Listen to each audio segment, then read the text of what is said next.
Hi guys, welcome back to my YouTube channel, and in today's video we're going to be learning how to implement ISO 27001 from start to finish for an organization.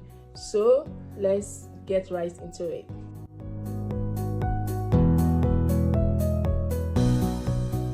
ISO 27001 is the information standard that specifies the requirements for publishing, implementing, maintaining, and continuously improving the information security management system. Clause 4 to 10 are the sections in the standards that specify the specific requirements. These sections are expressed with the verb, and ISA is a very important part in ISO 27001 documentation. It contains 93 information security controls that are organized in 4 groups. ISO 27001 has 2 certifications.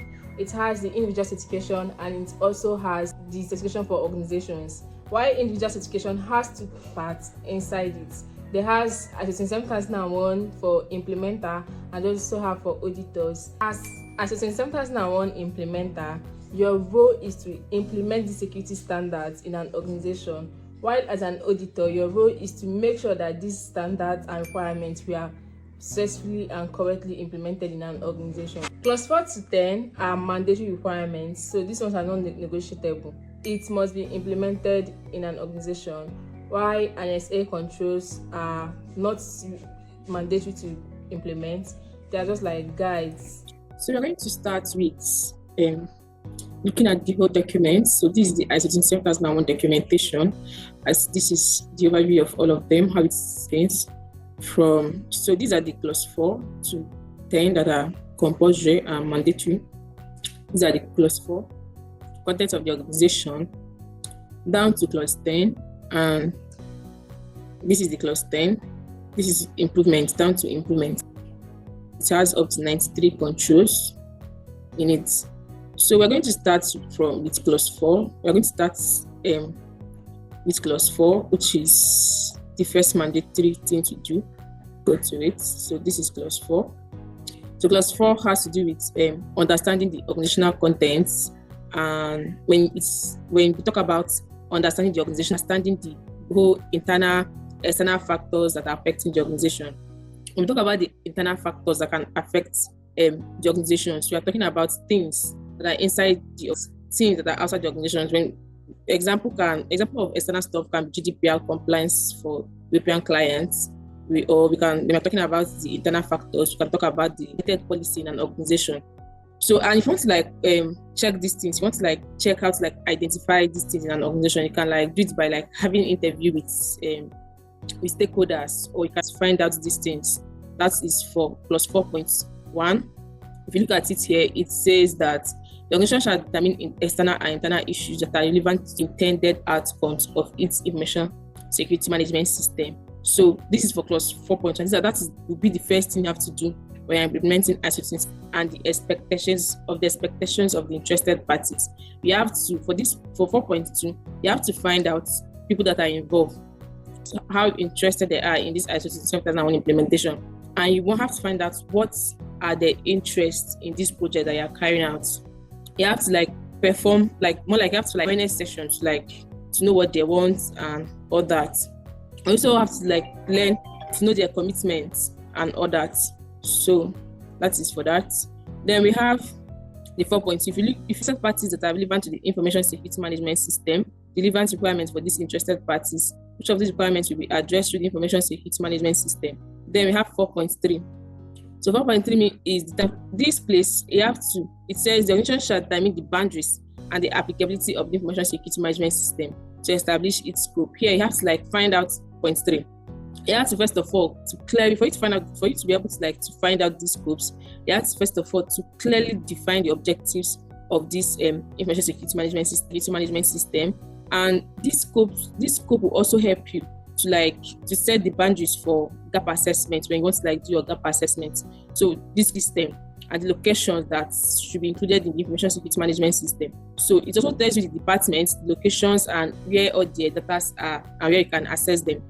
So it's more like identifying which part of the organization can be evaluated against the ISO 27001 standards and the parts that are not needed. So you have to find out management system, find out the locations for organizations that has multiple locations. So you have to find out all these things. Then when you are done with it, you have to like also document. So example of how but before we start this project, we have to first of all create what we call project initiation documents. So this is how it looks like. Just like I talked in policy development, that you have to use the organizational templates when you are writing your policy fonts and everything. That's also the way it is in anything that has to do with documentation in an organization. So I'm using a scenario. I'm using a scenario innovative cloud solution. It's a 3 years old B2B SaaS startup facing significant growth challenge. So I'm using this scenario since 2001 project. So this is how the project initiation document is. So you have to first of all, and the content, what it will include is introduction. They have to introduce organization, then the objective of as a 2001 implementation, what will the organization get out of it, which is has to do with achieving certifications, nation are protected because you guys are as a 27001 certified, which shows that you guys implemented all the requirements to keep the data and information safe, then improve streamline operations. So this is like the objective, and this project initiation documents will be approved by the stakeholders. So this is how it looks like. Then the second one is for it and out of scope. This out of scope has to be things that will not be included in the information security management in the 2001 implementation. Then key deliverables, what will be delivered involving the project, and the timeline for the project. Then you can also add resources, and you can see resources here: human resources, tools, project management, documentation, that is tools that you use for it, and also add budgets and review, approval and signature. Your documents must always be signed, and when an auditor comes, they are going to ask you guys for evidence of this document supported this or this work. So this, when you develop this document, this is the first document you have to develop before you start anything. It shows that the management. So after this document, the next one, just from where we stopped in clause 4.2, clause 4.3, which is the scope of the business.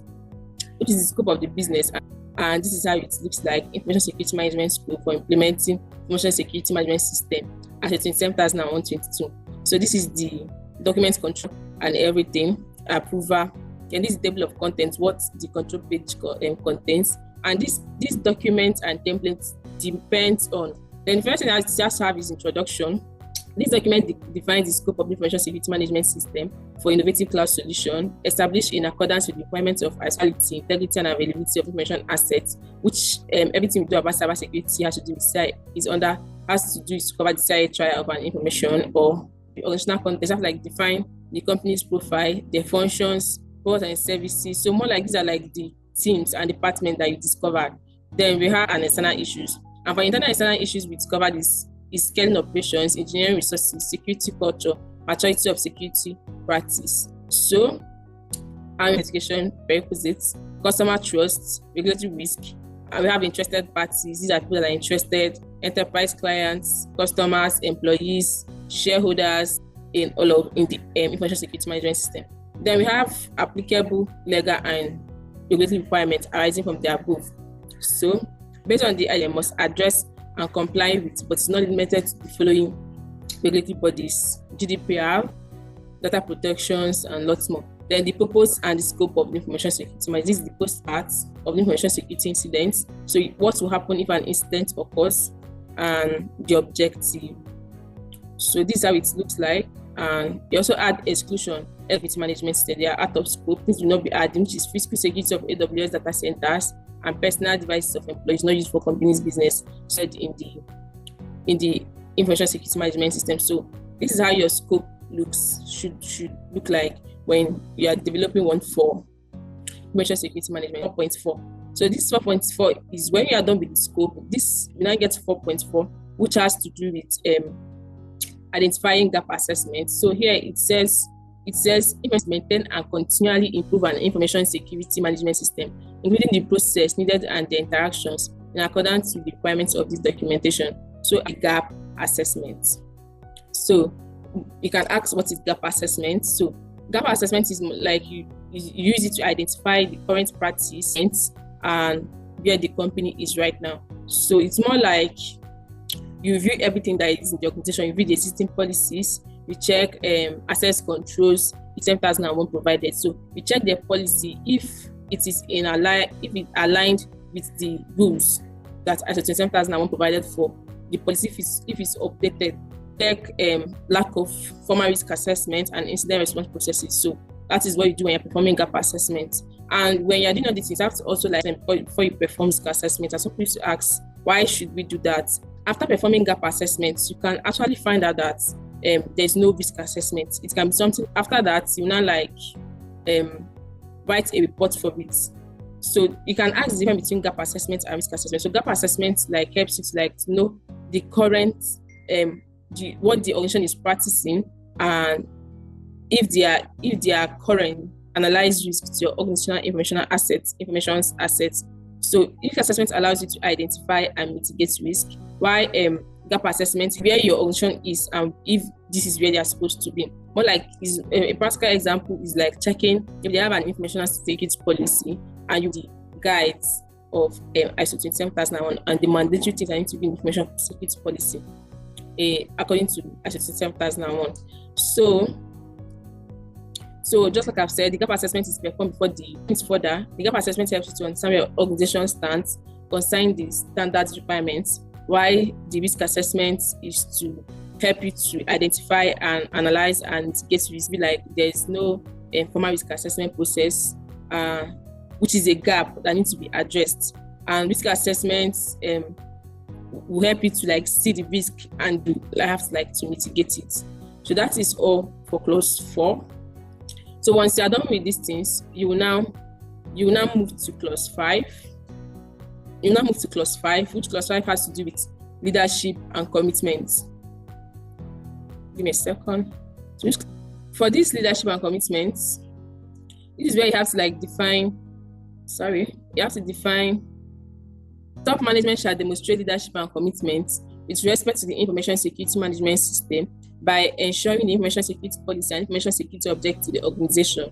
So the thing is, when you're implementing ISO 27001, we have to read all these things and also read the subhead and make sure that you understand it and what is required in each step participation in ISO 27001 implementation. And this is very important when you're establishing the policies and defining the goals. So there needs to be a constant communication from leaders and policies and other policies that are being developed, and their responsibilities, because if there are no leadership approval, or if as you actually implemented all these things but there are no laws, there's no enforcement for leadership for them to actually follow it, they will not follow it, and it's as good as not implementing it. So that is for 4.1. 4.2. So 4.2 has to do with developing information security policy. I always recommend you develop an information security policy assessment, because when you develop an information security, it's more like if they are building anything, there has to be a policy before anything. So if you have an information security policy, maybe after this you need to go and you can actually go back and update the policy. Policies can actually be updated anytime. So I always encourage people to develop it for every organization that are handling customers' data. So you can say that some organizations might not have a network policy, but they don't have anybody working remotely, but organizations that handle the policy. Then the next one is roles and responsibilities. So you have to also define everybody's roles and responsibilities, and so that everybody can have over the information security system. Then so let's look at, I've not shown you guys what a gap analysis report looks like.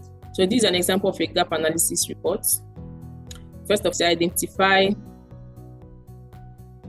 gaps, highlight strengths and weaknesses, inform project planning, estimate resources requirements, prioritize action. Then we have executive summary assessment, we have document review, interviews, observations, gap identification, and reporting. Then we have detailed findings, what you find out from the gap assessment, because leadership, it has planning, it has support, it has operation, it has performance, it has improvement, and these are an SA controls that you can conclusion. These are your gap assessments looks like, and this is how an information security policy. I've actually taught how to develop a policy in this session. Watch the video up for you to be able to to learn how to develop security policies. So this is what an information security policy looks like. And next talked about 5.3 talks about roles and responsibilities. So you also need to develop roles and responsibilities document, and this is how it looks like. It's a leadership team, and the responsibility, these their duties. This JRC specialist, we have all employees, everybody's duties to information to handle people's information, department testing, and authorities and accountability. You can see accountability. Senior management is ultimately accountable for the success of the information security management. All individuals are accountable for accountability for specific security incidents to be determined through a formal post-incident review process. You have document control and version approval. You can implement ISO 27001 from clause 4 to 5. And in my next video, we are going to be implementing clause 6 and clause 7. And so I hope to see you guys there this video, and if you feel like there's something I need to add or I did not talk about, you can drop it in the comment section. And in my next video, I'm going to be continuing from there with 8 to 10. So with that being said, bye for now.